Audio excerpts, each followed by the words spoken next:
Welcome to Sleep Theories, the channel where we explore some of the most intriguing ideas and conspiracies in a calming and reflective way, perfect for winding down and drifting off to sleep. Tonight, we're diving into a chilling and mysterious story, one of secrets, shadows, and the unimaginable consequences of stumbling upon something you were never meant to see. Before we begin, I'd like to invite you to comment below and share where you're listening from and what time it is.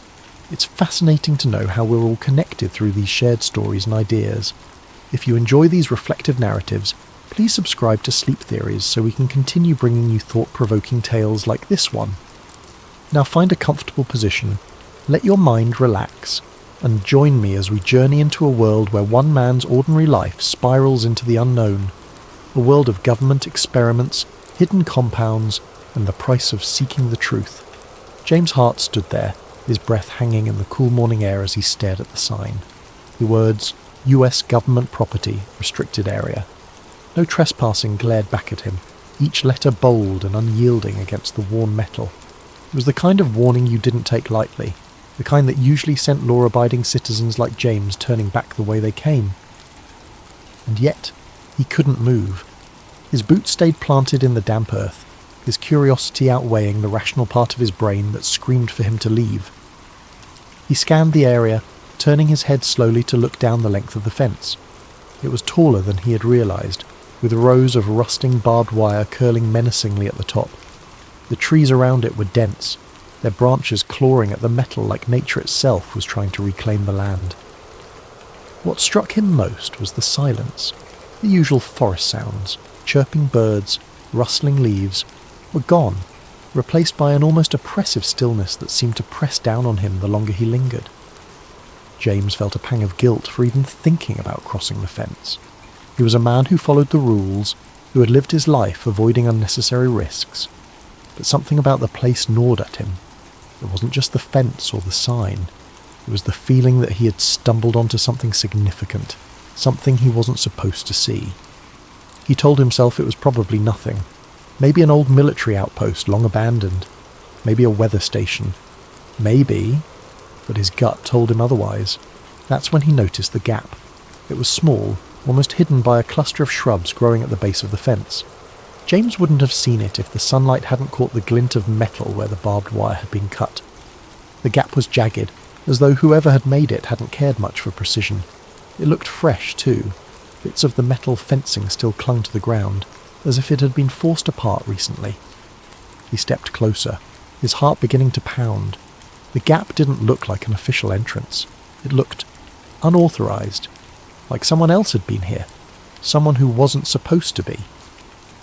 The thought made James hesitate, a chill running down his spine. If someone had cut their way in, they'd done so for a reason, and if they'd gone to that much trouble, whatever lay beyond the fence was likely worth hiding, or discovering. James knelt down, brushing a hand over the torn edges of the wire. His fingers trembled slightly as he touched the cold, sharp metal. He glanced around, half expecting to see a patrol or hear the bark of a guard dog. But the forest remained silent. He couldn't shake the feeling that he was being watched, though he knew it was probably just his nerves. The rational side of his brain begged him to turn back. "This isn't your business," it whispered. "You don't need to know what's in there. Just go home."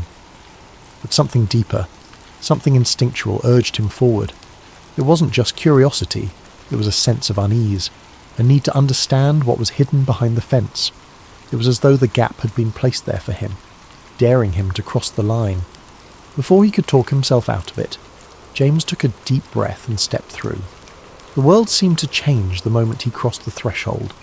The air felt heavier, cooler, as though he had entered a different realm. The trees on this side of the fence were darker, their branches tangled like skeletal fingers reaching for the sky. The ground was soft and uneven, the moss beneath his boots muffling his steps. James moved cautiously, keeping low as he navigated the unfamiliar terrain. Every sound felt magnified. The crunch of leaves underfoot, the faint rustle of his jacket. His pulse thundered in his ears, but he kept moving, drawn forward by an invisible force. He didn't know what he was looking for, but he felt certain he would know it when he found it. The forest seemed to close in around him as he pressed deeper. The light filtering through the canopy grew dimmer, casting long shadows that danced with every movement of the trees. James felt a growing sense of unease, like he was being funneled towards something he couldn't yet see. He paused to catch his breath, leaning against a tree and glancing back the way he had come. The fence was no longer in sight, obscured by the dense undergrowth. For a moment he considered turning back, but the thought of leaving without answers felt unbearable. He pressed on, his senses on high alert. Then, through the thick curtain of trees, he saw it. A clearing. The sight made him stop in his tracks, his breath catching in his throat. It was unlike anything he had expected. He crouched low, creeping toward the edge of the clearing to get a better look. As he drew closer, details began to emerge. It wasn't just the clearing that was unusual, it was what stood in its centre. James squinted, his pulse quickening as he realised what he was looking at.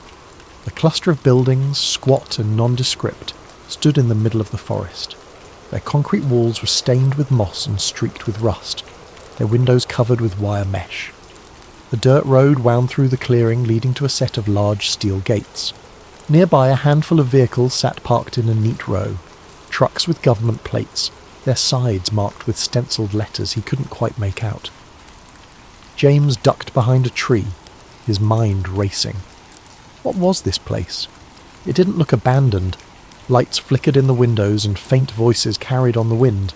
He spotted figures moving between the buildings, some in lab coats, others in military uniforms. They moved with purpose, as though part of a carefully choreographed routine. Whatever this place was, it was active, and it was hidden for a reason. James's heart pounded as he crouched in the shadows, watching the scene unfold. Every instinct told him he shouldn't be here, that he was stepping into something far bigger than he could understand. But he couldn't look away. Something about the place drew him in, a nagging sense that he had stumbled onto something important, something he wasn't supposed to see. And yet, despite the fear gnawing at the edges of his mind, James couldn't bring himself to leave. Not yet, not without answers. Inside, the forest grew darker, the trees denser. James moved cautiously, his footsteps muffled by the soft earth. He expected to find...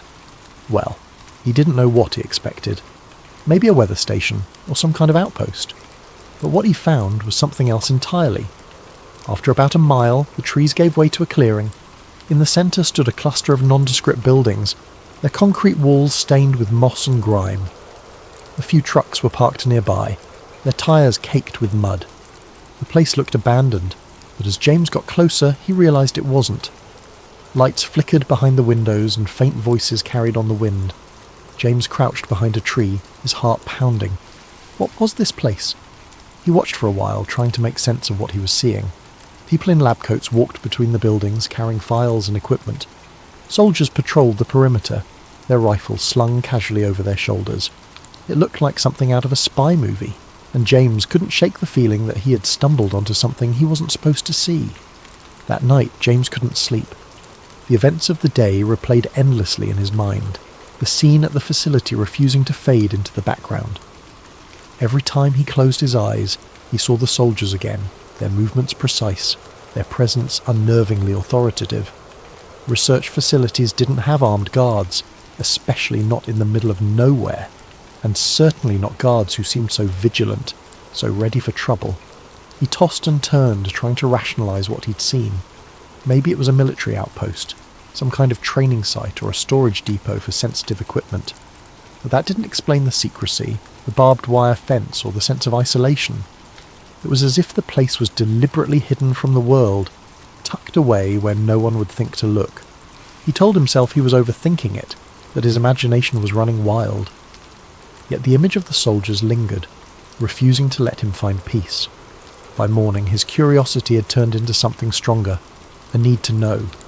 He couldn't just leave it alone, not after what he'd seen. His rational mind warned him against going back, but a deeper part of him, the part that craved answers, overruled the hesitation. He decided to return, this time more prepared. James gathered his old pair of binoculars and a camera he hadn't used in years, stuffing them into a worn backpack. He threw on his hiking boots and jacket, telling himself it was just another day exploring the woods. If anyone asked, he was just a curious hiker with a camera, documenting the beauty of the forest. But in his gut, he knew this wasn't a casual outing. He was crossing a line, stepping further into something he didn't fully understand. When he reached the gap in the fence, the forest was eerily quiet. The usual hum of birdsong and rustling leaves seemed muted, as though the woods themselves were holding their breath. James crouched low as he slipped through the gap, his senses on high alert. Every sound, every shadow felt amplified, his heartbeat thudding in his chest like a drum. He followed the same path as before, weaving through the dense undergrowth until the clearing came into view. The facility was just as he had left it, its squat buildings clustered together like silent sentinels. The guards were there too, patrolling the perimeter with methodical precision. James found a spot where the trees provided cover, settling in with his binoculars. At first it was uneventful. Trucks came and went, their drivers unloading crates and disappearing into one of the larger buildings. James adjusted the focus on his binoculars, trying to make out the stenciled letters on the side of the crates, but the angle was wrong. He snapped a few photos anyway, hoping they might reveal more later. Hours passed, and James was beginning to think this trip might have been a mistake. He was cold, his legs were cramped from crouching, and his nerves were fraying from the constant vigilance. He was about to pack up and leave when something caught his eye. A small group of people emerging from one of the buildings. He froze, lifting the binoculars to his eyes. At first it looked like more workers or guards, but then he saw the man. Unlike the others, he wasn't wearing a uniform or a lab coat. He looked like an ordinary civilian, his clothes rumpled and his posture defeated. He was flanked by two guards, their hands gripping his arms as they marched him across the clearing. James's breath hitched as he adjusted the focus. The man's hands were bound behind his back, and his face was pale, almost ghostly. There was a hollow look in his eyes, a mixture of fear and resignation that sent a chill down James's spine. He watched as the man turned his head, glancing over his shoulder as if searching for a way out, or perhaps for someone who might come to his aid. The guards didn't give him a chance to hesitate. One of them shoved him roughly, forcing him to quicken his pace. James followed their movements through the binoculars, his grip tightening as they approached a building with heavy steel doors. The building was unlike the others. Its walls were reinforced, its windows small and barred. It radiated an aura of foreboding, as though it held secrets too dangerous to escape. The guards stopped in front of the doors, one of them stepping forward to punch a code into a keypad. James watched as the doors slid open with a low mechanical hum. For a moment the man hesitated, his body stiffening as though he might resist. But the guards didn't give him a choice. They shoved him inside, the doors sealing shut behind them with a finality that sent a shiver through James. He lowered the binoculars, his mind racing. Who was that man? Why was he being treated like a prisoner in what was supposed to be a government facility? Nothing about this made sense. James felt a surge of unease, the questions piling up faster than he could process them. He had stumbled onto something much bigger than he had imagined, something that felt wrong in every possible way. He debated leaving, retreating to the safety of his normal life, but as he crouched there in the shadows, watching the facility from a distance, he knew he couldn't walk away. Not yet, not without answers. James's stomach turned. Whatever was happening here, it wasn't normal. He knew he should leave it alone, but he couldn't. He spent the next week digging for information, searching the internet for any mention of a government facility near his town. He found nothing. No maps, no records, not even a rumour. But James wasn't ready to give up. The questions gnawed at him, consuming his thoughts and erasing the boundaries of his once quiet life. Each day at the post office felt like an eternity, his mind drifting back to the strange facility hidden in the woods. At night his resolve only deepened. He had to know more, even if it meant taking greater risks. He began his nighttime visits cautiously, dressing in dark clothing and timing his excursions to align with the guards' shift changes. Through careful observation, he mapped the layout of the facility. There were at least 6 buildings, each with its own purpose. One seemed to be a storage depot, where crates were unloaded and stacked before being transported elsewhere. Another appeared to house the guards, a smaller structure with a steady glow of light and the occasional sound of muffled laughter or clinking cups. But it was the larger, heavily fortified building, the one with the steel doors, that intrigued him most. It exuded an air of secrecy that demanded further investigation. James kept his distance at first, watching from the tree line with his binoculars. He noted the times of deliveries, the duration of guard patrols, and the comings and goings of people in lab coats. His camera captured grainy images of crates being unloaded, their labels too obscured to read clearly. He studied the way the guards moved, the blind spots in their patrols, and the weak points in the facility's perimeter. With each visit he inched closer, his confidence growing alongside his determination. One night, James found himself crouched behind a row of bushes, no more than 20 feet from one of the buildings. A single window was left slightly ajar, allowing faint voices to drift into the night air. He strained to listen, his heart pounding as he caught fragments of a conversation. Latest subject showed increased resistance, one voice said, firm and clinical. We'll adjust the dosage tomorrow, another replied, colder, more detached. James froze, his mind racing. What subject? What dosage?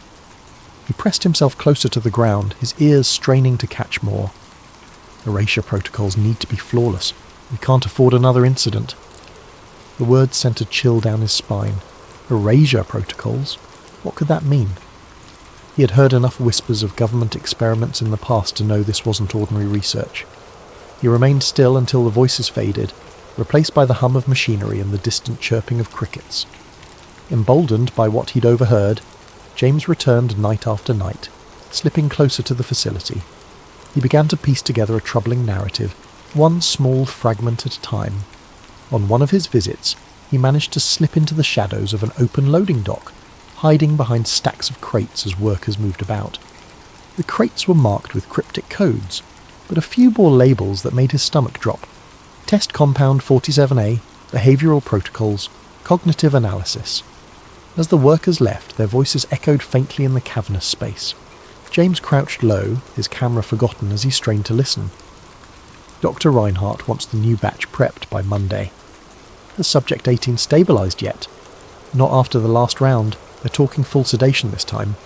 The words painted a grim picture. James felt his pulse quicken as he realised the scale of what he was uncovering. These weren't just experiments. They were human experiments. His suspicions were confirmed a week later when he found an unguarded corner of the facility, where a small vent emitted a low hum. The air smelled faintly of chemicals, and through the grate he could hear voices, clearer this time. Initial trials showed significant memory suppression. Hallucinations are an acceptable side effect as long as obedience metrics remain stable. James barely dared to breathe. He fished a small audio recorder from his backpack and held it close to the vent, capturing every word. The voices continued, their tone cold and detached, as though discussing a set of tools rather than human lives. MKUltra is yielding promising results in behavioural modification. We'll present the findings to the higher-ups next quarter. James's blood ran cold. MKUltra. He had read the name before in conspiracy forums, but he'd always dismissed it as exaggerated speculation. Yet here it was, spoken aloud in the dead of night, in a hidden facility guarded like a fortress. The pieces began to fall into place. The mind control experiments, the forced drug trials, the psychological manipulation. It wasn't just a theory. It was real. And it was happening right here, in the woods he had hiked so many times before. Driven by a mix of horror and determination, James began to push his limits.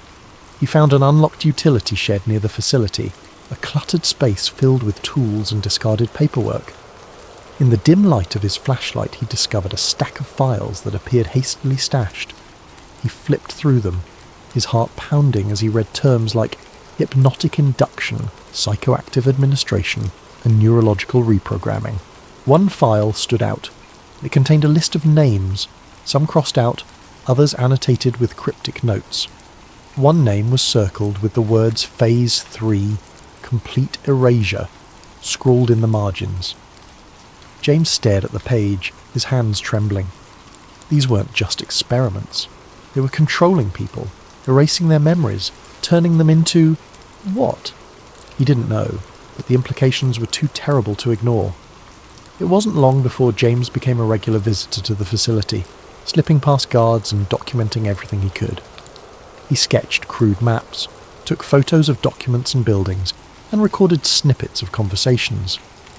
Each night he returned home with more evidence, his small apartment becoming a chaotic archive of secrets. But the closer he got to the truth, the more the weight of his discovery began to press down on him. He knew he was walking a dangerous line. The facility was guarded for a reason, and the people running it clearly had no intention of letting their secrets escape. Yet James couldn't stop. He was driven by a need to expose what he'd found, to pull back the curtain on a conspiracy that had remained hidden for too long. He didn't know it yet, but his time was running out. But James made a mistake. On his final visit to the mysterious facility, James's growing confidence got the better of him. It was late, the forest cloaked in the thick silence of the night. He had planned this visit meticulously, timing his movements with the guards' rotations and using every shortcut he'd learned over weeks of careful observation. This time, he was determined to get inside the main building, the one with the steel doors and faint flickering lights that seemed to pulse with a sinister rhythm. He slipped through the gap in the fence as he had done before, his heart pounding in his chest. Armed with a flashlight, a notebook and a new camera, James crept closer to the structure. As he approached the building, he noticed a delivery truck parked near the loading dock. Its back was open, revealing rows of metal crates with cryptic labels. He crouched low behind a stack of barrels, taking photos of the crates, hoping the camera's silent shutter wouldn't betray him. But then he heard it, a sharp crack, the unmistakable sound of a branch snapping underfoot. His body froze as the beam of a flashlight swept through the darkness, illuminating the area just feet from his hiding spot. A guard's voice broke the silence, gruff and alarmed. "Who's there?" Panic surged through James. He bolted, his boots pounding against the forest floor as he darted back toward the fence. The shouts of the guards followed him, along with the heavy thud of their boots as they pursued him. His breath came in ragged gasps, his chest burning as he pushed himself harder, faster. But the guards were trained, and they were gaining on him. He felt the impact before he saw it, a crushing weight against his side as one of the guards tackled him to the ground. His camera skittered across the dirt, landing out of reach. A second guard grabbed his arms, pinning him as he struggled. "Don't move!" one of them barked, his voice cold and commanding. James's mind raced, scrambling for an explanation, an excuse, anything that might save him. But no words came. He was yanked to his feet, his wrists bound tightly with a rough rope, and dragged toward the facility. The camera, his notebook, and any shred of evidence he'd gathered were confiscated, leaving him defenseless. Inside the compound, James was shoved into a small, dimly lit room. The walls were concrete, the air stale and suffocating. A single overhead light buzzed faintly, casting harsh shadows that seemed to dance menacingly on the walls. He sat in a metal chair, his wrists still bound, as a man in a dark suit entered the room. The man's face was expressionless, his eyes cold and calculating. "Who are you?" the man demanded, his voice sharp and clipped. James swallowed hard, his mouth dry. I'm no one. I was just hiking. I got lost." "Don't lie to me," the man interrupted, slamming a file onto the table. Papers spilled out, some of them familiar to James. Copies of photos he'd taken, sketches of the facility's layout, and notes he'd written about what he'd overheard. The sight of them made his stomach drop. "How did you find this place?" the man continued. "Who else knows about it?" James stammered, trying to come up with a plausible explanation, but his mind was blank. He could feel the intensity of the man's gaze, like a spotlight boring into his very soul. "I swear I didn't tell anyone," James said, his voice trembling. "I don't even know what this place is." The man leaned in closer, his face mere inches from James's. "And you never will." Before James could respond, a guard entered the room carrying a syringe. James's eyes widened, his pulse spiking as he realized what was about to happen. "No, wait!" he shouted, struggling against the restraints, but it was no use. The needle pierced his arm, and within moments the world around him began to blur and fade. The last thing he saw was the man in the suit, his expression unreadable as darkness consumed him. When James woke up, he was lying in his own bed. At first, he thought it had all been a dream. The sunlight streaming through the window, the familiar hum of his apartment, all of it felt so ordinary, so normal. But as he sat up, his head spinning, a wave of unease washed over him. His camera was gone. So were his notes, his photos, his sketches, every piece of evidence he had painstakingly collected. Even his phone, which he had kept locked and secure, had been wiped clean. There were no messages, no photos, no browser history. It was as if the last few weeks had been erased entirely. James stumbled to the bathroom, splashing cold water on his face. But when he looked at himself in the mirror, he noticed something strange. A faint bruise on his arm, right where the needle had gone in. The sight of it sent a chill down his spine, confirming that what had happened wasn't just a bad dream. Over the following days, James tried to piece together what had happened, but his memories felt fragmented, like a puzzle with missing pieces. He could recall the facility, the guards, the files marked MKUltra, but there was a strange emptiness in his mind, as though something had been taken from him. Every time he tried to focus on the details, his thoughts slipped away, replaced by a dull, throbbing headache. He tried to tell his story, to his friends, to anyone who would listen, but no one believed him. His friends chalked it up to stress, suggesting he take a break and get some rest. Even James began to doubt himself, wondering if the memories were real or if they had been planted there, part of some twisted experiment. When he returned to the trail where it had all begun, the facility was gone. The clearing was empty, the chain-link fence and buildings erased as if they had never existed. The only sign that anything had been there was a patch of disturbed earth, overgrown with weeds. James searched desperately for any trace, but there was nothing. As he stood in the clearing, staring at the emptiness, a sense of futility washed over him. Whatever had happened, whoever had taken him, they had erased their tracks, and part of him, with surgical precision. James knew what he had seen, what he had heard, but without evidence, without proof, the truth was as elusive as a shadow. James returned to his life, but it was no longer the same. The quiet predictability he had once cherished was gone, replaced by a gnawing paranoia. Every shadow, every flicker of movement in the corner of his eye felt like a threat. He avoided the woods, avoided conversations about conspiracy theories, and avoided questioning what had happened. But deep down, he knew the truth. Some secrets were never meant to be uncovered, and some questions once asked could never be unasked. Thank you for joining us tonight on Sleep Theories. May this story of secrets and shadows inspire you to reflect, to wonder, and to dream. Sleep well, and let your imagination carry you to places where the mysteries of the world unfold. Sweet dreams. It was a quiet evening when Sarah first stumbled upon the conspiracy. She had been scrolling through her favourite discussion forum, a digital refuge where people from all walks of life shared their curiosity about unsolved mysteries, historical enigmas, and the occasional wild theory. Most nights, the topics were light-hearted. Discussions about famous heists, the existence of extraterrestrial life, or theories about vanished civilizations. These were Sarah's guilty pleasures, a chance to escape the mundane rhythm of her life. But that particular night, a single thread stopped her mid-scroll. Its title, written in bold letters, read, "The Illuminati, Hiding in Plain Sight." Her curiosity piqued. Sarah clicked on the thread, not expecting much. The Illuminati. Of course, she'd heard the term before. Who hadn't? It was a word that seemed to exist on the fringes of mainstream culture, whispered about in pop songs, joked about on late-night talk shows, and hinted at in the cryptic hand gestures of celebrities. To Sarah, it had always been more of a meme than a reality, a fantastical idea too outlandish to be taken seriously.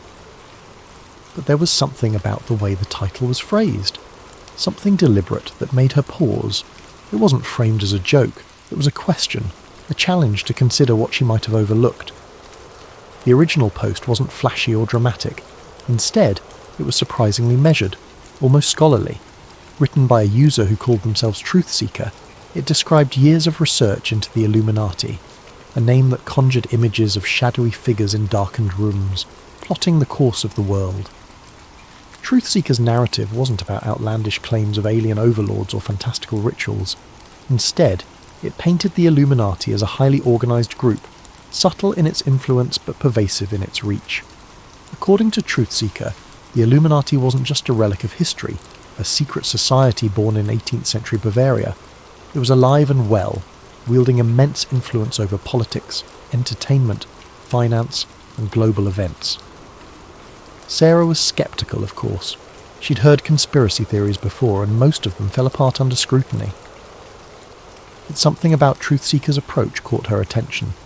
The post was meticulously detailed, filled with links to obscure documents, photographs of architectural symbols, and a web of connections between powerful figures that seemed almost too intricate to dismiss. This wasn't a haphazard collection of wild accusations. It was a narrative woven with care, each piece of evidence presented as an invitation to dig deeper. Truth Seeker began with history, grounding their argument in facts that Sarah could verify.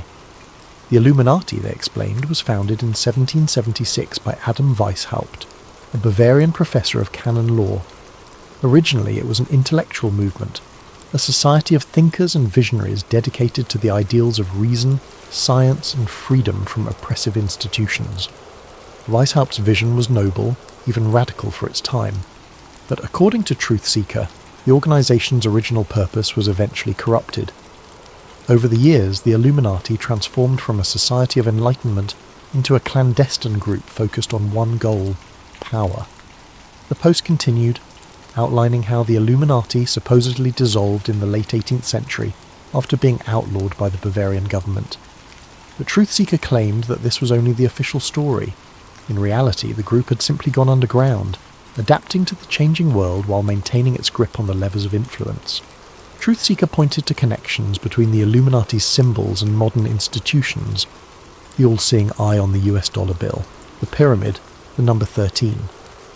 To Sarah, these connections initially seemed coincidental, but the way Truth Seeker laid them out made her second-guess her assumptions. The post didn't stop at symbols. Truth Seeker provided photos of famous landmarks adorned with strange recurring patterns, triangles hidden in cathedral windows, sunbursts carved into government buildings, and intricate mosaics in corporate logos. Truth Seeker described these as breadcrumbs, symbols left in plain sight as a form of control or even mockery. The idea was unsettling. Were these designs meaningless, or had she been blind to a hidden language her whole life? The deeper Sarah read, the more she began to question her own perceptions. Truth Seeker mentioned specific events in history, revolutions, economic collapses, wars, that seemed, when viewed through this lens, to follow a disturbing pattern. Powerful figures across centuries, from monarchs to billionaires, were linked by their affiliations, their philanthropy, or their mysterious public statements. Truth Seeker hinted at a shadow network, invisible yet omnipresent, orchestrating the rise and fall of leaders, the ebb and flow of economies, and even the cultural shifts that defined generations. By the time Sarah reached the end of the post, she felt a strange mix of skepticism and intrigue. Truth Seeker's parting words echoed in her mind. The truth is hidden in plain sight. Don't dismiss the signs. Look closer. That night, as she tried to sleep, Sarah found herself replaying moments from her own life. Had she ever noticed symbols in her city? Had a celebrity interview or a corporate logo ever struck her as odd? For the first time, she began to wonder if the world she thought she knew was only a facade, a carefully constructed reality designed to obscure the truth. But the question lingered. If the Illuminati did exist, what was their endgame, and why would they leave clues for people like her to find? She started with the basics. The Illuminati, she learned, was founded in Bavaria in 1776 by a man named Adam Weishaupt. Weishaupt was a professor of canon law and philosophy, a man disillusioned by the grip of religious dogma and authoritarian rule. His vision for the Illuminati was radical for its time, an intellectual movement of thinkers who would promote reason, science, and freedom from oppressive institutions. They called themselves the Enlightened Ones, and their goal was to illuminate the path to a freer, more just society. But as Sarah dug deeper, she began to uncover accounts that painted a much darker picture of the group's evolution. The Illuminati of Weishaupt's time had, according to these theories, become corrupted. Its noble ideals gave way to a hunger for influence and control. Some claim the group had infiltrated powerful institutions, governments, banks, religious organizations, not to reform them, but to manipulate them from within. This wasn't just a society of intellectuals anymore. It was, if the conspiracy held any truth, a shadow government shaping the world to its will.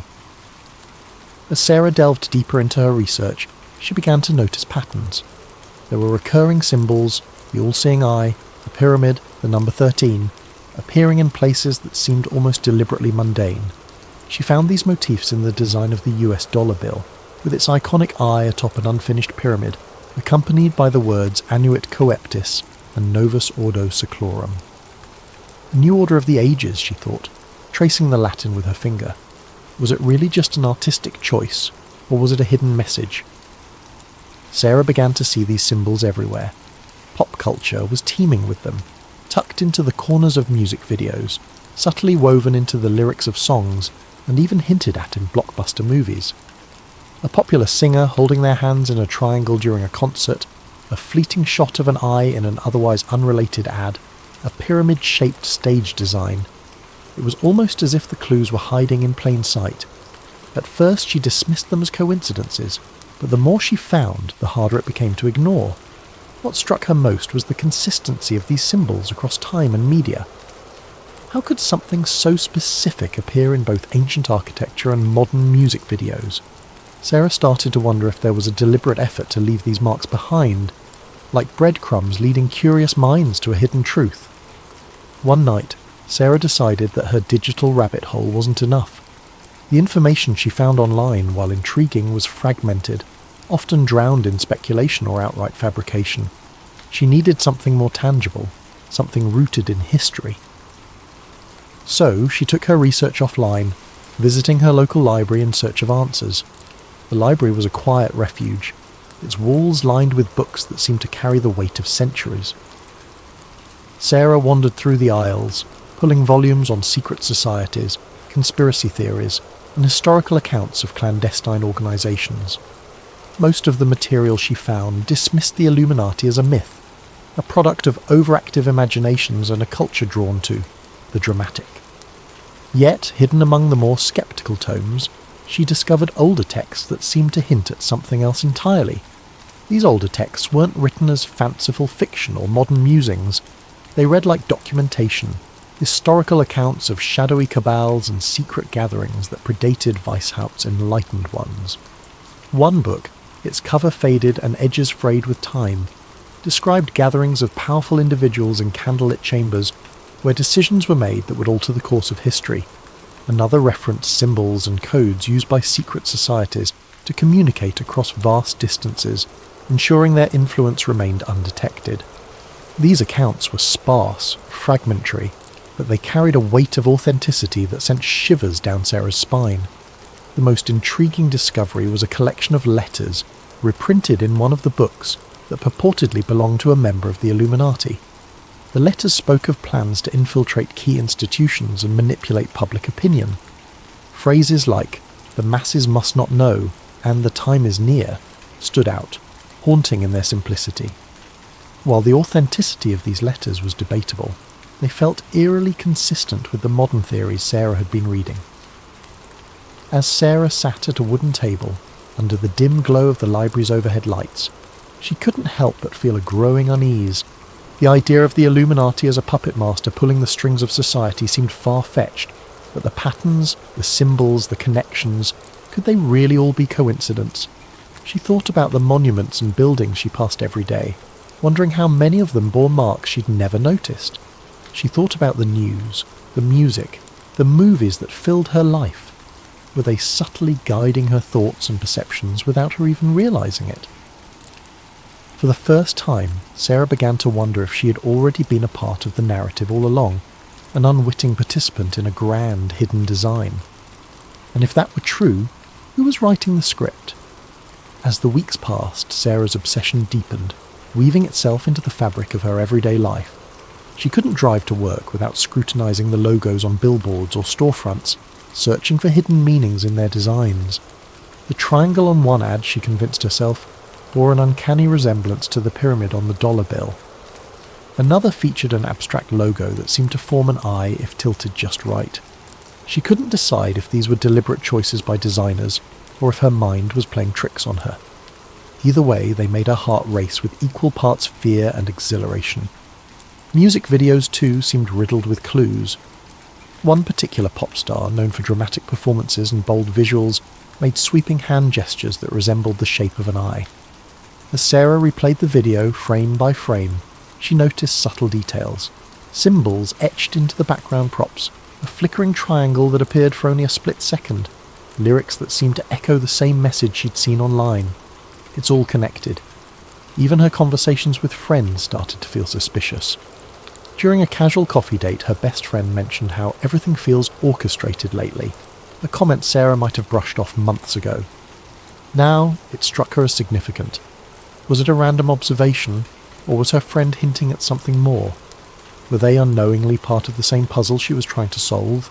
Or worse, were they aware of her research and subtly warning her to back off? Then came the message. It was late, the kind of evening where the world outside felt perfectly still, as though waiting for something to happen. Sarah was sitting on her couch, scrolling through her phone with the TV muted in the background. Her living room was dimly lit, the glow of her screen casting faint shadows on the walls.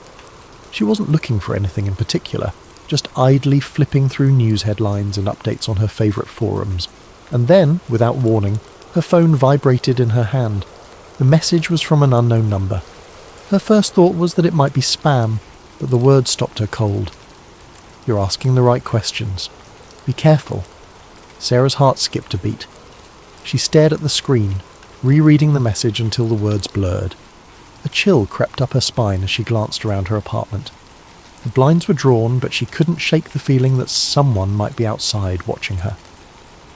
She stood up and peered through the gap in the curtains. The street was quiet, bathed in the orange glow of the streetlights. A car was parked across the road, its windows dark and reflective, but nothing seemed out of the ordinary.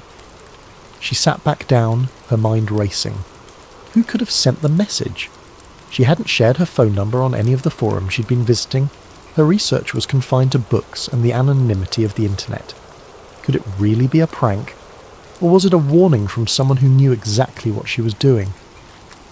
For a brief moment she considered replying, but something held her back. If the sender knew about her research, they might also know more about her than she was comfortable with. What if engaging with them put her in even greater danger?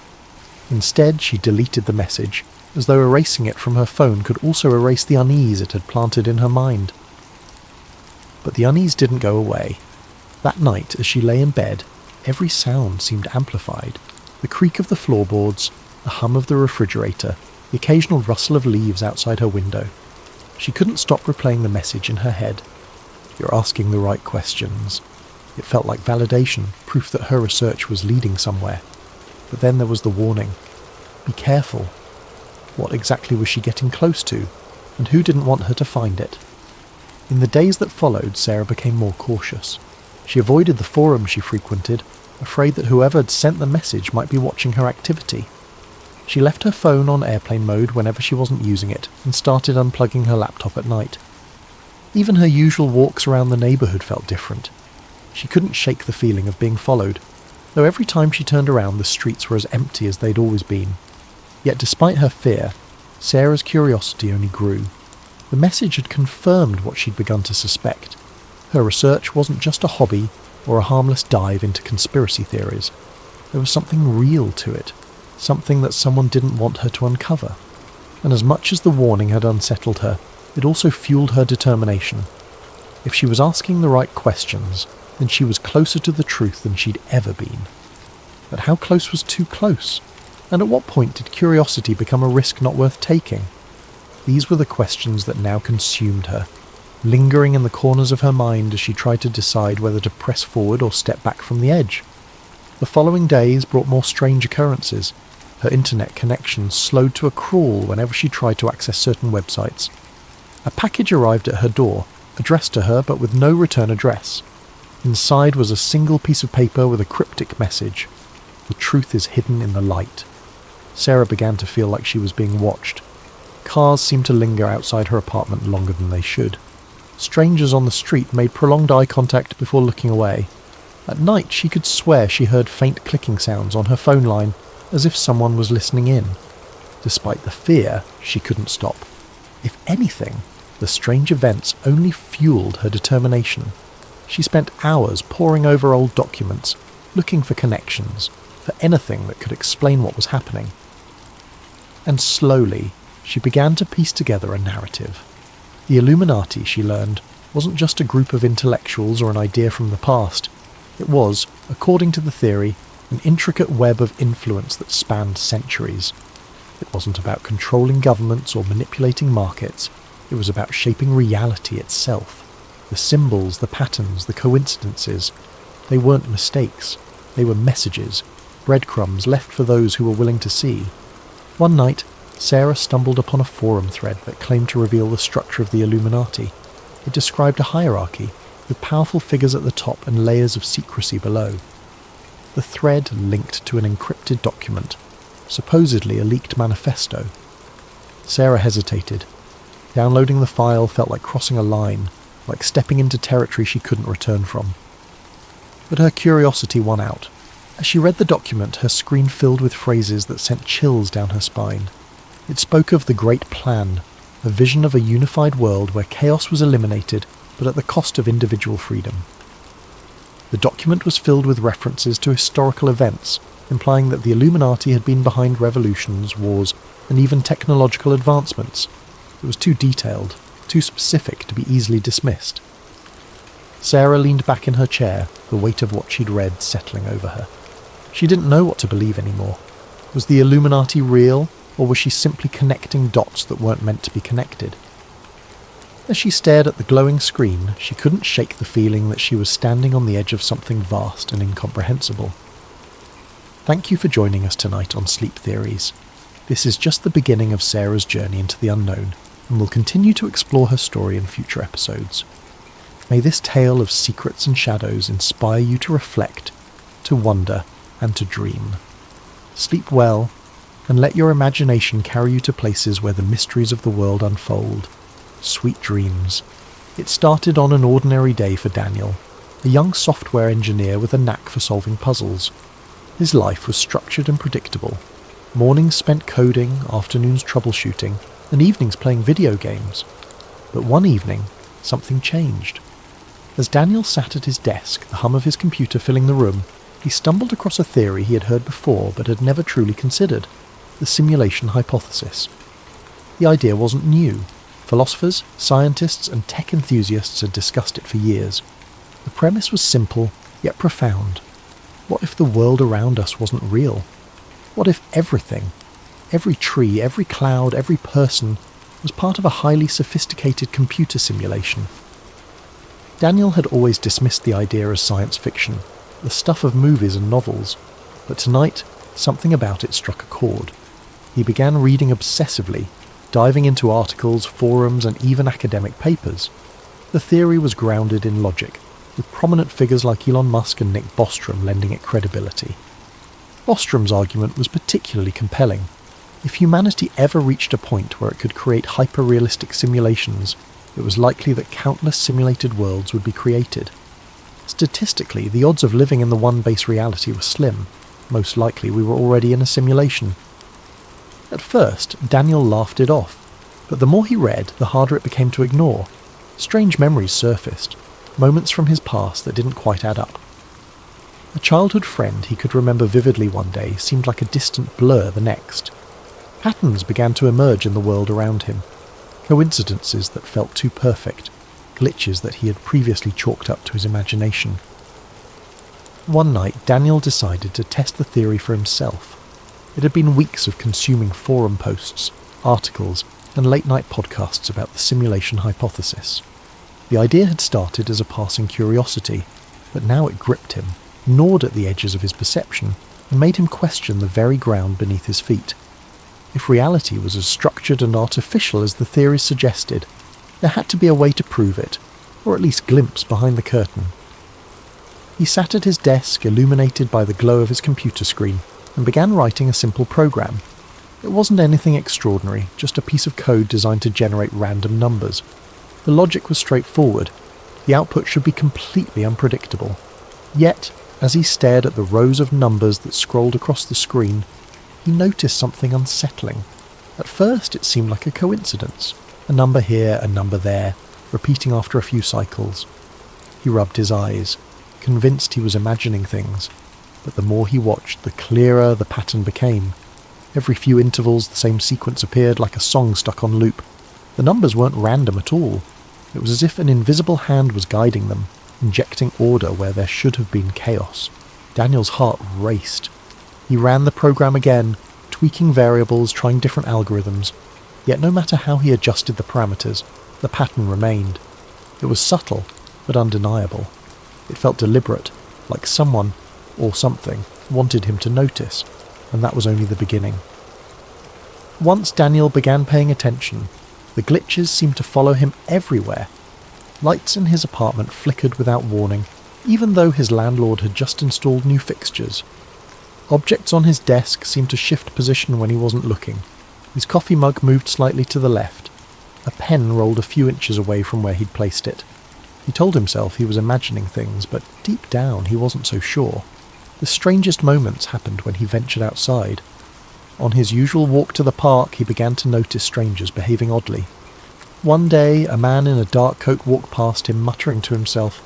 Daniel didn't think much of it until later, when he saw the same man again, walking in the exact same way, muttering the exact same words. It wasn't déjà vu. It was like a scene repeating in a poorly rendered video game. And then there was the bird. It was a quiet afternoon, the kind Daniel usually enjoyed. He sat on a park bench sipping coffee when he saw a sparrow dart across the sky. It was an ordinary sight, but halfway through its flight the bird froze. It wasn't slowing down or adjusting its path, it was frozen in mid-air, its wings caught in an unnatural pause. Daniel blinked, his heart pounding. A second later the bird resumed its flight, as if nothing had happened. He stood up, his coffee forgotten, and scanned the park. No one else seemed to notice. Parents pushed strollers, joggers passed by, and kids chased each other near the swings. To them, the world was moving as it always had. But to Daniel, something was wrong. The bird's pause had lasted only a fraction of a second, but it was enough to shatter his sense of normalcy. He began to see these glitches everywhere. A car parked on the street blinked out of existence for a moment, only to reappear in the same spot as if nothing had happened. Digital clocks glitched, showing impossible times, 4:73 a.m. or 25:01 p.m, before correcting themselves. Even conversations with strangers felt scripted. A cashier at the grocery store repeated the same phrase twice, word for word, with the same intonation and rhythm, as though she had been reset mid-sentence.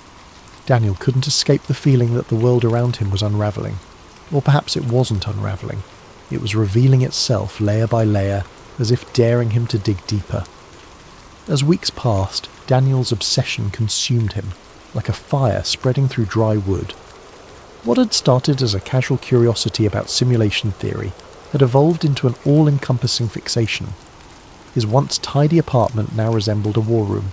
Walls covered in hastily scribbled notes, strings of red yarn connecting photographs and diagrams, and stacks of open books teetering precariously on every available surface. The soft glow of computer screens illuminated the chaos, their hum a constant background noise as Daniel delved deeper into his quest for answers. Friends had stopped reaching out, their texts and calls ignored until they dwindled into silence. Daniel barely noticed. His world had narrowed to a singular purpose, to prove that reality was not what it seemed. Days and nights blurred together as he scoured the internet for clues, digging through obscure forums, listening to late-night podcasts, and watching grainy videos of supposed glitches in the Matrix. He wasn't just exploring anymore, he was hunting, desperate for something tangible, something irrefutable. And then, one night, he found it. It was nearly 3 a.m, the hour when the world outside seemed the quietest and Daniel's mind felt the sharpest. He was scrolling through a forum dedicated to simulation theory, its threads filled with a mix of wild speculation, eerie anecdotes, and the occasional well-articulated argument. His eyes skimmed past a post titled "Proof Hidden in Plain Sight," and then stopped. The author of the post, a user known only as Observer, had a reputation in the community for their cryptic but compelling insights. The post was unlike anything Daniel had seen before. Observer claimed to have found evidence of the simulation, not in the form of glitches or anomalies, but in coded messages embedded within reality itself. The post included no direct evidence, only a series of cryptic clues and riddles, each one urging readers to look for patterns in everyday life. "They don't hide the truth," Observer had written. "It's right in front of us. Numbers, symbols, alignments, they all point to the same thing. Pay attention to the things you ignore. The messages are everywhere." Daniel's heart raced as he read and reread the post, the words resonating with a strange and unshakable truth. The messages were vague, almost maddeningly so, but they struck a chord deep within him. He began to notice them everywhere. The next day, Daniel bought coffee at his usual cafe. As he handed the cashier a $10 bill, his eyes fell on the receipt.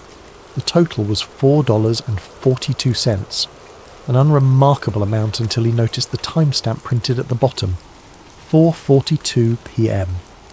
It was the same sequence of numbers he had seen on his phone battery days earlier, and it sent a shiver down his spine.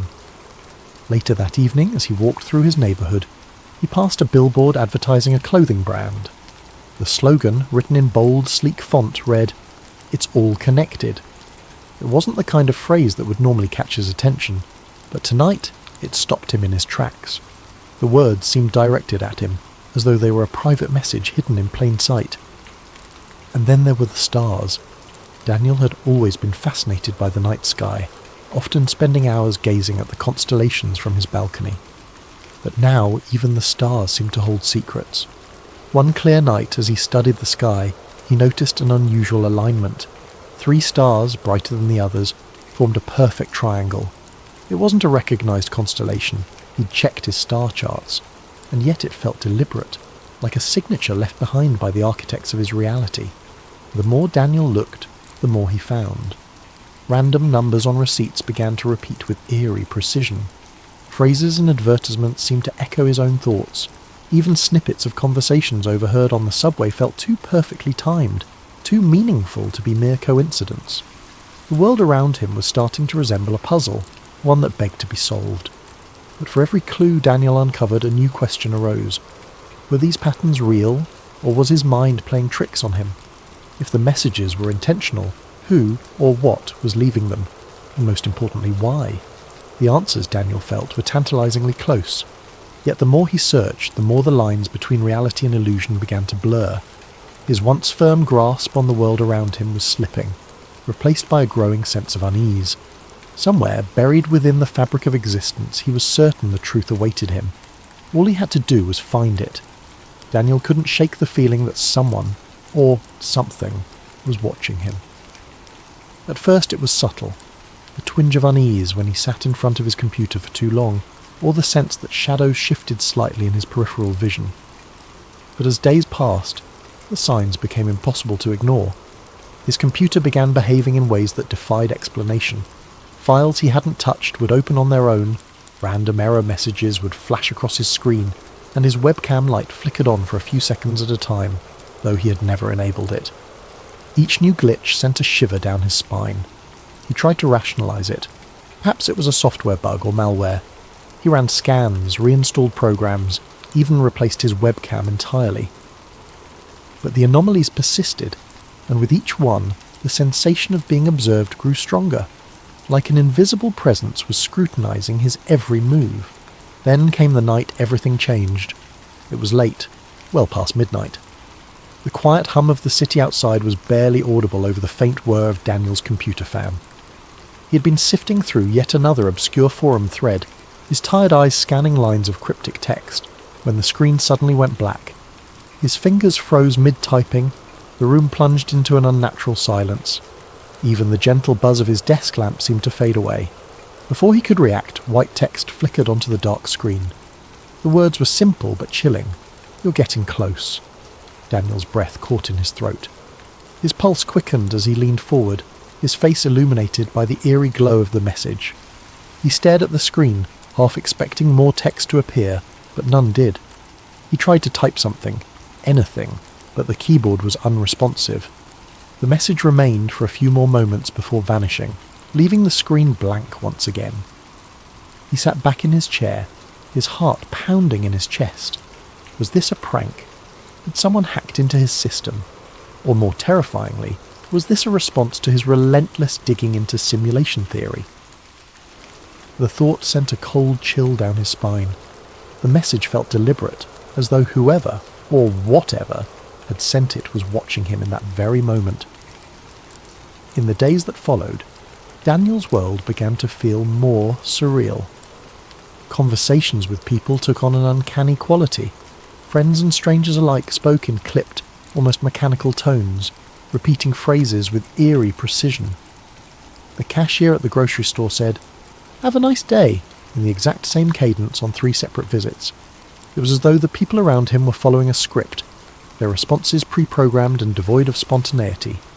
Even the sky seemed unnatural. Daniel noticed that the clouds rarely moved, hanging in place like props on a painted backdrop. The colours at sunset were too vivid, too perfect, as if rendered by an artist with an overactive imagination. The air itself felt heavier, charged with an invisible tension that made his every breath feel laboured. And then, one fateful night, it happened. Daniel was sitting at his desk, staring at the blinking cursor on his screen. He had been trying to write down his thoughts, to make sense of the strange events that had been unfolding. But his mind was a whirlwind, and the words refused to come. Suddenly the lights in his apartment flickered and went out. The hum of his computer died, plunging the room into an almost oppressive silence. He sat motionless, his eyes adjusting to the darkness. For a moment he thought the power outage was a coincidence, a mundane inconvenience. But then, in the corner of the room, a faint glow began to emerge. It wasn't the warm light of a candle or the cold blue of an LED. It was something entirely otherworldly, shifting in colour and intensity like a living entity. The glow grew brighter, pulsing rhythmically as it filled the room with an ethereal light. Daniel's breath hitched as he stood, his movements slow and cautious. Within the glow he began to see patterns, lines of cascading numbers and symbols, shimmering and shifting like the surface of a disturbed pond. These symbols moved too quickly to comprehend, but their presence felt purposeful, as though they were the very building blocks of reality itself. It was as if a veil had been lifted, exposing the intricate machinery that lay beneath the surface of his world. Daniel's chest tightened, his mind racing with questions and fears. Was this the truth he'd been searching for? Was he witnessing the raw code of the simulation? Or was his mind playing tricks on him, conjuring visions from the depths of his obsession? Compelled by a mix of terror and curiosity, Daniel reached out. His fingers trembled as they moved closer to the glowing mass. The moment his hand made contact, a surge of energy coursed through him, jolting him like a bolt of lightning. He gasped, his vision flooded with a kaleidoscope of images and sensations. He saw flashes of his life, memories both familiar and foreign. He saw himself as a child playing in the park, but the scene felt off, as though it were a recording played back on faulty equipment. He saw faces of people he didn't recognise but felt he should, their expressions frozen in time. Most disturbingly, he saw himself from a distance, not as a human being but as a sequence of data, lines of ones and zeros stretching infinitely into the void. The experience lasted only a few seconds, but it left Daniel reeling. As the glow faded and the room plunged back into darkness, he collapsed into his chair, his body trembling with exhaustion and fear. His mind raced to make sense of what he had seen. Was it a glimpse of the truth, or had his obsession driven him to the brink of madness? In the silence that followed, one thought echoed through Daniel's mind. The world he knew would never feel the same again. In the days that followed, Daniel struggled to make sense of what had happened. He replayed the events over and over in his mind. The glowing code, the surge of energy, the kaleidoscope of images that had flashed before his eyes. Was it possible that he had truly glimpsed the underlying fabric of reality, or had his mind, pushed to the brink by his obsession, simply conjured it in a moment of exhaustion? No matter how many times he turned the question over, the answer remained elusive. He began to move through life with a strange sense of detachment.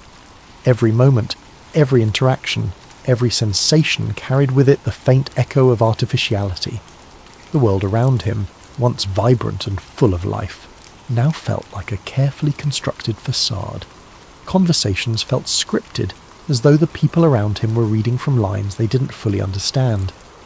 The sound of traffic outside his apartment seemed monotonous, like a looped recording playing on repeat. Even the city lights that twinkled in the distance felt calculated, their brightness too perfect, their arrangement too deliberate.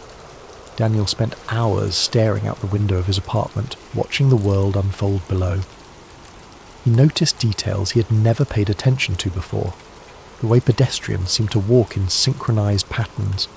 The way the wind rustled the trees as though following an unseen rhythm. It was as if the simulation, if that's what it was trying harder than ever to convince him of its authenticity. But the harder it tried, the more artificial it felt. One evening, as he watched the sun set behind the city skyline, a strange calm settled over him.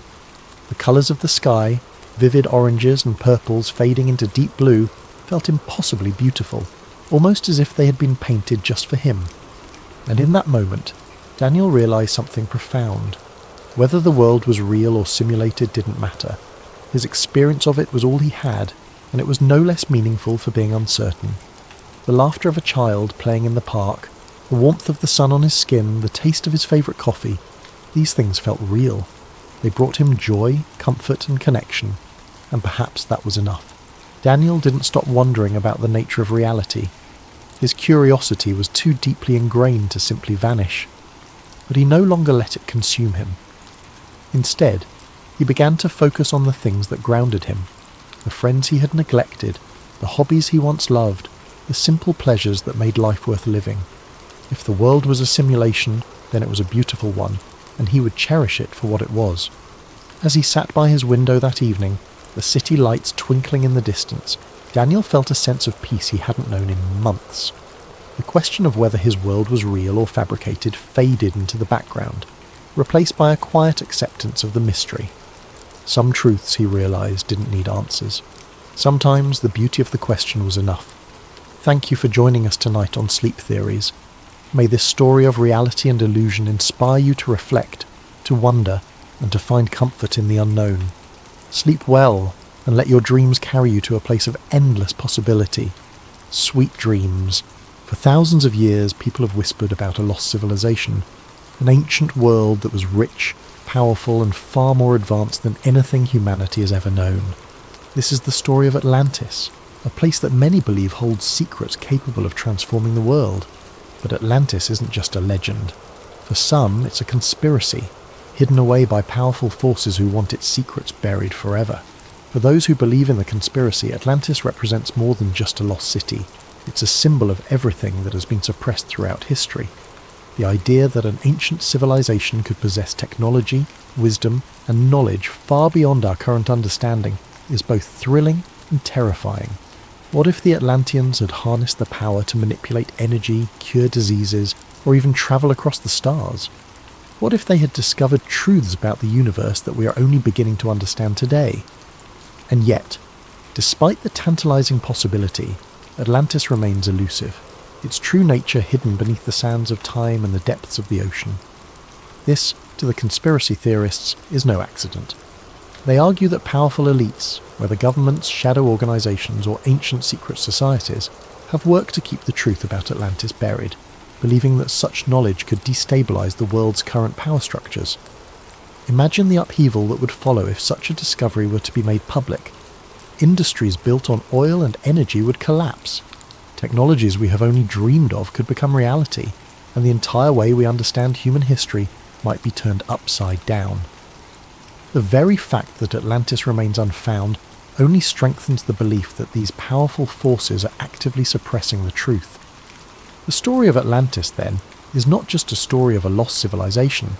It is a story of control, of how those who hold power might go to extreme lengths to prevent the masses from uncovering a truth that could change everything. The conspiracy doesn't just suggest that Atlantis was a real place. It proposes that what Atlantis represents is so dangerous, so revolutionary, that it must be kept hidden at all costs. The story of Atlantis begins with the ancient Greek philosopher Plato, who around 360 BC wrote about an extraordinary civilization that existed 9,000 years before his time. In his dialogues, Timaeus and Critias, Plato described Atlantis as a vast island empire beyond the Pillars of Hercules, the area we now know as the Strait of Gibraltar. Atlantis was a civilization with unmatched wealth and power, boasting vast resources, advanced architecture, and knowledge beyond the understanding of other cultures. The Atlanteans, however, grew arrogant and morally corrupt, challenging even the gods. As punishment, The gods supposedly sent a cataclysmic disaster that sank the entire island in a single day and night, taking the city and its secrets with it to the bottom of the ocean. For centuries, many believed Plato's story was merely a legend or an allegory. But over time, Atlantis transformed from a mythical place into a real mystery, captivating explorers, archaeologists, and conspiracy theorists alike. The story grew as new theories surfaced, each claiming Atlantis might not only have been real, but might also hold answers to some of humanity's deepest questions. As explorers searched for Atlantis, they proposed countless possible locations. Some pointed to Santorini, a Greek island that suffered a massive volcanic eruption that wiped out a flourishing civilization around 1600 BC. Others looked to the waters off the coast of Spain, believing underwater structures found there might be remnants of the lost city. There were even more far-flung theories that placed Atlantis in South America, under Antarctica's ice, or in the Sahara Desert, where a strange ring-like structure known as the Richat structure, nicknamed the Eye of the Sahara, resembles Plato's description of concentric rings in the city's design. Beyond the search for a physical location, the mythological aspects of Atlantis have fascinated scholars and storytellers for centuries. In Greek mythology, Atlantis represents more than just a city. It's a symbol of humanity's reach for greatness and the tragic downfall that often accompanies it. Plato's account of Atlantis wasn't just about an advanced civilization. It was a tale of ambition, power, and ultimately, divine retribution. In his dialogues, Plato presents Atlantis as a place blessed by the gods, particularly Poseidon, the god of the sea. According to legend, Poseidon created Atlantis by carving an island for his beloved mortal wife, Cleito. They had 5 sets of twin sons who became the kings of the island, dividing it into 10 distinct kingdoms. The Atlantean kings ruled over the people and were initially just, wise, and aligned with the virtues Poseidon embodied: balance, power, and respect for nature. However, over generations, the Atlanteans began to drift from these virtues, becoming increasingly greedy, corrupt, and hungry for domination. Their once harmonious society fell victim to excess, losing touch with their divine origins. This moral decline is crucial to understanding Atlantis as a myth. The Atlanteans' downfall wasn't merely a result of natural disaster, but was symbolic of divine punishment. In the ancient world, myths often served as warnings, teaching that pride and moral corruption would invite the wrath of the gods. When the Atlanteans turned away from their principles, Zeus, the king of the gods, called a council to punish them for their hubris. In a single day and night, he sent earthquakes and floods that sank the entire civilization beneath the ocean, erasing it as if it had never existed. This mythological element emphasizes the idea that Atlantis represents a golden age of human potential, lost to greed and arrogance, a recurring theme across many ancient tales. Some researchers have even suggested that the story of Atlantis draws from older myths that span multiple cultures. Similar tales of lost cities and sunken lands appear in the lore of other civilizations. The ancient Mesopotamians told the story of a great flood in the Epic of Gilgamesh, which has striking parallels to both the Atlantis myth and the biblical flood in the story of Noah's Ark. In Hindu mythology, there are references to a great ancient city named Dwarka, which was submerged by the sea after a cosmic battle. These stories collectively paint a picture of a recurring archetype in human consciousness, a fear of losing everything to the forces of nature or to the gods as a punishment for moral failure. Atlantis also evokes the concept of a lost paradise, similar to the Garden of Eden in Abrahamic traditions. Like Eden, Atlantis is thought to have been a place of purity, wisdom, and divine connection, lost because humanity strayed from its original path. In this way, Atlantis serves as both a cautionary tale and a reminder of humanity's potential, a vision of a time when humans were closer to the gods, possessing wisdom and technology that have since been forgotten. In esoteric traditions and mysticism, Atlantis has taken on an even deeper significance. Some mystics believe that Atlantis was not only advanced technologically, but also spiritually. The Atlanteans, according to these accounts, were highly enlightened beings who had mastered forms of energy and consciousness far beyond what we know today. Some stories describe the Atlanteans as being able to communicate telepathically, access different planes of existence, or even achieve physical immortality. In these mystical views, the fall of Atlantis wasn't just a loss of a city, but the loss of a spiritual and intellectual height that humanity has not yet regained. For many in modern times, Atlantis has come to represent an idealized utopian society, a lost civilization that embodied humanity's greatest strengths and fell to its greatest weaknesses.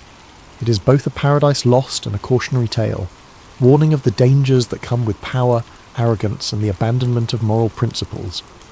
The story of Atlantis endures because it reflects timeless human themes, resonating across cultures and centuries, blending historical speculation with deep mythological roots. In the end, whether Atlantis was a real place or simply a product of myth, it serves as a powerful symbol in our collective imagination, a reminder of both the heights humanity can reach and the depths to which it can fall. But where Atlantis might lie buried is just one piece of the mystery. What really fuels the conspiracy are the claims of what might be hidden there. According to some theories, Atlantis was a civilization so advanced that it possessed technology far beyond anything we have today. Many believe the Atlanteans had discovered a limitless source of energy, supposedly harnessed through massive crystals that channeled energy across the city, powering everything from their transportation systems to their weaponry. Others speculate that the Atlanteans had mastered flight, agriculture, and medicine in ways we still don't fully understand. If true, such discoveries would be invaluable to the modern world, and perhaps that's exactly why some argue the powers that be don't want us to find it. This is where the conspiracy deepens. According to theorists, there are powerful groups, governments, corporations, even religious institutions that know the truth about Atlantis and have been actively working to keep it hidden. Why? Because if Atlantis' secrets were uncovered, they could threaten the global power structure as we know it. Imagine what would happen if an ancient sustainable energy source were discovered, one that could replace fossil fuels overnight. Entire industries would collapse, and the world's economic order would be thrown into chaos. Some say that big energy companies, particularly those in oil and gas, would do anything to keep such a technology from ever seeing the light of day.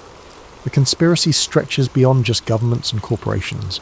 Some even believe that religious organizations, particularly the Vatican, might be involved. Throughout history, the Church has guarded countless ancient texts and artifacts, many of which remain locked away from the public. Conspiracy theorists argue that the Vatican might be hiding documents that contain details of Atlantis' history or even instructions on how to harness its technology. If Atlantis existed and held advanced knowledge, it would call into question our current understanding of human history, evolution, and ancient civilizations. It might suggest that humanity's origins are far older and more complex than we think, perhaps even influenced by extraterrestrial beings. Yes, extraterrestrials. Another popular theory in the Atlantis conspiracy suggests that the Atlanteans were either in contact with aliens or might even have been extraterrestrials themselves. Proponents of this idea point to ancient legends from around the world, which tell of gods descending from the sky, bringing advanced knowledge to early human civilizations. Some conspiracy theorists believe that these gods were actually aliens who shared their technology with the Atlanteans. This theory ties into the broader ancient astronaut hypothesis, which claims that extraterrestrials have influenced human development throughout history. If this theory holds any truth, then Atlantis wasn't just an advanced city, it was a bridge between humans and otherworldly beings. But every time researchers get close to finding concrete evidence, something strange seems to happen. Some claim that underwater expeditions have mysteriously lost funding, that valuable documents have disappeared, or that independent researchers have been silenced. There are rumours of researchers who came too close to finding Atlantis suddenly facing threats, lawsuits, or even accidents. To conspiracy theorists, these stories aren't coincidences. They're proof of a deliberate effort to bury the truth. And while no one has officially confirmed the existence of Atlantis, modern technology has fueled new searches. Satellite imagery, underwater drones, and ground-penetrating radar are revealing more about Earth's hidden landscapes than ever before. Some claim that ancient structures on the ocean floor could be remnants of Atlantis, though these findings remain unproven. Still, every new discovery seems to bring more questions than answers. So, was Atlantis a real place? An advanced civilization that perished overnight, taking secrets of unimaginable power to the ocean floor? Or is it simply a myth, a story crafted by Plato to warn of the dangers of pride and hubris? For those who believe in the conspiracy, Atlantis is more than a cautionary tale. It's a hidden chapter in human history, one that's been intentionally erased. and the fact that we haven't found it yet doesn't discourage them. It only deepens their conviction that powerful forces want to keep Atlantis' secrets buried forever. Whether Atlantis is waiting to be discovered under the waves or forever lost to history, its legend endures, and as long as there are those who believe in its secrets, the hunt for Atlantis and the conspiracy theories surrounding it will continue. But perhaps what keeps the legend of Atlantis alive isn't just the mystery of whether it existed, it's the tantalizing hope of what it represents. Atlantis stirs something deep in the human psyche, a fascination with lost knowledge, untapped potential, and the possibility of an ancient civilization whose achievements could still reshape our understanding of the world today. For believers, Atlantis is not just a piece of ancient history, but a blueprint for humanity's potential, a lost paradise that, if found, could open doors to discoveries beyond our wildest dreams. Some conspiracy theorists even suggest that Atlantis' secrets could include revolutionary technologies that we have yet to rediscover, like the ability to harness limitless energy, profound medical knowledge that could extend human life, and scientific principles that could explain phenomena still unexplored. These theories weave Atlantis into modern discussions of everything from quantum mechanics to alternative energy sources, implying that a trove of Atlantean wisdom might lie buried beneath the waves, capable of catapulting humanity into a new golden age. If only it could be unearthed. And yet, for as many who yearn to find Atlantis, there are those who believe that powerful entities have gone to great lengths to keep it hidden. They argue that governments, secret societies, and powerful corporations have suppressed evidence of Atlantis to maintain control. To these believers, it's no coincidence that promising discoveries vanish, or that funding for Atlantis research is mysteriously pulled. They believe that a world order dependent on fossil fuels, financial hierarchies, and centralized power would have everything to lose if Atlantis, and the technologies it may have possessed, were ever uncovered. Even more mystically inclined theorists claim that Atlantis holds keys to spiritual truths and enlightenment, suggesting that the Atlanteans had access to higher levels of consciousness, or even contact with celestial beings. Some argue that Atlantis was a civilization that bridged humanity and the divine, with its knowledge guiding humans to higher planes of existence, until that knowledge was lost, either through human folly or deliberate erasure. For these believers, rediscovering Atlantis could mean reclaiming a path towards spiritual awakening, allowing humans to reconnect with an ancient divine understanding of the universe and our place within it. So as modern technology improves and underwater exploration pushes into new frontiers, the question remains, will we ever uncover the secrets of Atlantis? Is it possible that sonar scans or satellite imagery might someday reveal a submerged city, finally proving Atlantis was real? Or will it remain forever shrouded in mystery, protected by the ocean's depths and the weight of millennia? Perhaps it's this very elusiveness that keeps Atlantis alive in our imaginations. It's a riddle without an answer, a dream that remains tantalizingly out of reach. And as long as Atlantis remains unfound, its legend will continue to captivate, a story of both human aspiration and the dangers of ambition. So whether or not Atlantis truly lies beneath the waves, one thing is certain: as long as there are those who believe in its secrets, the hunt for Atlantis and the mysteries it promises will never end. Ethan didn't remember a time in his life when he didn't feel out of place. Growing up, he was the quiet kid, the one who sat in the corner of the classroom with his nose buried in a book or staring out the window, wondering if there was something more beyond the confines of the world he knew. While his friends grew excited about parties, clubs, and futures mapped out in clean, predictable lines, Ethan felt only a creeping dread, an unshakable feeling that something was missing. He'd often felt like he was standing at the edge of something vast, a place beyond his understanding, and he'd wondered if he might accidentally stumble into it one day. His life had been ordinary, perhaps too ordinary, and sometimes he thought that was the scariest thing of all. He spent most of his free time chasing stories and curiosities, unexplained mysteries, urban legends, and tales of things that couldn't be. The Backrooms was one of his favourites. He first read about it on a forum late one night, an innocuous post titled, "If you're not careful, you might slip between the cracks in the water into the back rooms." The premise was simple, terrifying. The Backrooms were a hidden dimension, an endless maze of empty, yellowed rooms, a place you could fall into if you weren't careful, disappearing from the world as you knew it. The idea left him with a chill that lingered long after he'd closed his laptop. To some part of Ethan, the back rooms didn't just sound like a horror story. They sounded like something real, a hidden layer of reality lurking just beneath the surface, waiting for the right or wrong person to find it. He even dreamed about it sometimes.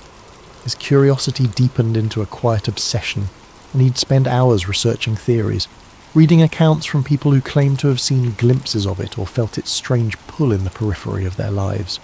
This fascination made him feel alive, but it also made him reckless. He began to wonder what it would feel like to slip between the cracks himself, to see if a place like the back rooms could really exist. He'd explore abandoned buildings on weekends, walk the quiet, empty halls of his university late at night, always searching for something just out of reach. It became his ritual, a strange comfort that filled the gap he couldn't explain, that constant need to find something beyond the mundane. It was a normal Thursday afternoon, and Ethan was on his way home from a late night of studying in the library.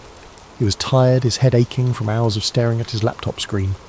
His thoughts were muddled as he waited for the elevator to take him down to the parking lot. When the doors finally slid open, he stepped inside, pressed the button for the ground floor and closed his eyes, leaning against the wall for a moment. That was when it happened. With a sharp jolt, the elevator stopped, sending a shock through Ethan's body and jolting him upright. He opened his eyes, blinking in confusion, but there were no lights, no numbers indicating what floor he was on. Only a dim, sickly yellow glow filtered through the tiny window in the elevator door. Confused, he pressed the door open button, hoping to see something familiar. The doors shuddered open with a creak, revealing a room, not the parking lot, not even the dimly lit hallway of his university building. Just an empty room with faded, peeling wallpaper and harsh fluorescent lights buzzing overhead. Ethan hesitated, peering out into the strange expanse. The wallpaper was an ugly, sickly yellow, dotted with tiny, unrecognisable stains, and the floor was covered in cheap industrial-grade carpet that looked damp in places. The hum of the lights seemed louder out here, a grating drone that wormed its way into his skull. He felt his stomach churn, a deep primal unease settling over him. Taking a deep breath, he stepped out of the elevator. The doors closed behind him with a loud clang, but when he turned around, the elevator was gone. Nothing but an empty wall stood where it had been. Panic started to creep in as he took a step back, then another. This can't be real, he whispered to himself. His voice sounded strange, swallowed by the space around him. He turned, looking around, but all he could see was a vast stretch of identical yellow-tinted rooms. There was no end in sight, only more walls, more corners leading into more of the same. He tried calling out, his voice echoing faintly, swallowed by the relentless hum of the lights. "Hello? Is anyone here?" Silence answered him, thick and oppressive. With no other option, he started to walk, hoping that if he went far enough he'd find an exit, or at least someone who could explain this bizarre place. His footsteps were muffled by the carpet, and the further he walked, the more the rooms seemed to blend together. Every corner, every turn looked exactly the same, an endless maze of empty, deserted spaces. After what felt like hours of wandering, Ethan's initial fear dulled into a kind of numb desperation. He began to feel disoriented, the sameness of the place eating away at his sense of time and direction. His throat felt dry, and he realised he hadn't seen any signs of water, food, or even another living soul. Just endless rooms and the nauseating stench of stale air. Then he saw it. A shadow, flickering just beyond the edge of his vision, barely noticeable against the yellow walls. He froze, his heart pounding. The shadow was moving. "Hello," he called out again, his voice cracking. "Is someone there?" The shadow darted out of view, slipping around a corner before he could get a good look at it. His instinct was to run, to get as far away from that shadow as possible, but something compelled him forward. A morbid curiosity mingled with the faint hope of finding another human being in this nightmare. He crept forward, rounding the corner, but the shadow was gone. He continued down the hallway, the humming lights above creating a strange hypnotic rhythm that made his thoughts feel hazy and slow. Just as he was about to turn back, he heard a sound. It was faint, almost like a soft shuffling, as if something was dragging across the carpet. He held his breath, his heart hammering as he strained to hear. The sound grew louder, closer, until he could make out a strange, uneven rhythm, as though whatever was moving didn't have the same number of limbs as he did. He turned to face the direction of the noise, his eyes wide with terror. Emerging from around a corner was a figure, tall and impossibly thin, with limbs that seemed too long, too stretched, as though they'd been pulled like taffy. Its skin was pale, almost translucent, and its eyes were wide and empty, two hollow sockets that seemed to drink in the dim light around them. Its mouth stretched into a grotesque, gaping grin, filled with rows of needle-like teeth. Ethan stumbled back, his hand flying to his mouth to stifle a scream. The creature tilted its head, studying him with an unnervingly calm curiosity, as if it were examining a particularly interesting bug. Then, slowly, it began to move forward, each step deliberate and unnatural, its joints bending at impossible angles. Paralysed by fear, Ethan's mind screamed at him to run, but his legs felt like lead. The creature was only a few feet away now, its twisted form looming over him, filling the space with an overwhelming sense of dread. Finally, his survival instincts kicked in, and he spun on his heel, sprinting back the way he'd come. He could hear it behind him, that terrible shuffling sound as it followed, closing in with an eerie persistence. His breath came in ragged gasps, his heart pounding so loudly it nearly drowned out the hum of the lights. He took random turns, ducking through rooms and around corners, hoping to throw it off his trail, but no matter how far he ran, he could still feel its presence lurking just out of sight. As he rounded another corner, he stumbled into a different room. This one was larger than the others, with a ceiling that seemed to stretch up impossibly high, vanishing into darkness. In the centre of the room was a single decrepit armchair, facing away from him. He was too tired to question it, his legs shaking as he collapsed against the wall, breathing heavily. For a moment he allowed himself to hope that he had finally lost the creature. But then a voice, a low, raspy whisper, filled the room, coming from somewhere near the armchair. "Why? Did you come here?" Ethan's heart skipped a beat. The voice was quiet, almost gentle, but there was something sinister lurking beneath it, a malevolent edge that made his skin crawl. I don't know how I got here," he managed to stammer, his voice barely a whisper. The armchair creaked, as if someone were shifting in it, though he still couldn't see who or what was sitting there. "No one comes here by accident," the voice replied, a hint of amusement in its tone. "You wanted to be here. You're one of us now." Ethan shook his head, panic rising in his throat. "I don't belong here. I didn't mean to come here." The chair creaked again, and Ethan could feel the thing in it watching him, though he couldn't see its face. The oppressive silence seemed to press in on him, as if the walls themselves were leaning closer, eager to hear what he had to say. "You belong here now," the voice continued, a strange warmth in its tone, like a parent soothing the frightened child. "The back rooms have chosen you. There's no way out." As the words sank in, Ethan felt a cold, hollow emptiness fill his chest. He wanted to scream, to run, but he was too exhausted, too drained by the endless maze of rooms and the oppressive hum of the lights. He sank to his knees, his mind racing, searching for some semblance of hope, some way to escape this nightmare. But deep down, he knew the truth. There was no way out. The back rooms were endless, a labyrinth of yellow walls and flickering lights, stretching on forever, trapping him in their suffocating embrace. The thing in the armchair chuckled softly, a sound that echoed off the walls, filling the room with a dark, mocking joy. "Welcome home, Ethan," it whispered. And as the lights flickered above him, casting long shadows that seemed to close in from every corner, Ethan felt himself slipping away, the last fragments of his sanity dissolving into the hum of the fluorescent lights. He was home. After his harrowing escape from the back rooms, Ethan struggled to return to his normal life. He tried to convince himself that it had been a nightmare, the result of exhaustion and a wandering mind. But deep down, he knew the truth. He'd been there, in that endless maze of yellow rooms, the echoing hum of fluorescent lights buzzing in his ears, the creature with the impossibly long limbs hunting him through every corner and corridor. He'd only narrowly escaped, stumbling back through an elevator that had seemed to appear out of nowhere and waking up in the real world as though nothing had happened. Weeks passed, but the back rooms haunted him. He saw glimpses of it in reflections, in dark corners, even in the university hallways that had once seemed so ordinary. He developed a hyper-awareness, a dread that every corner he turned would lead him back into that yellow, buzzing nightmare.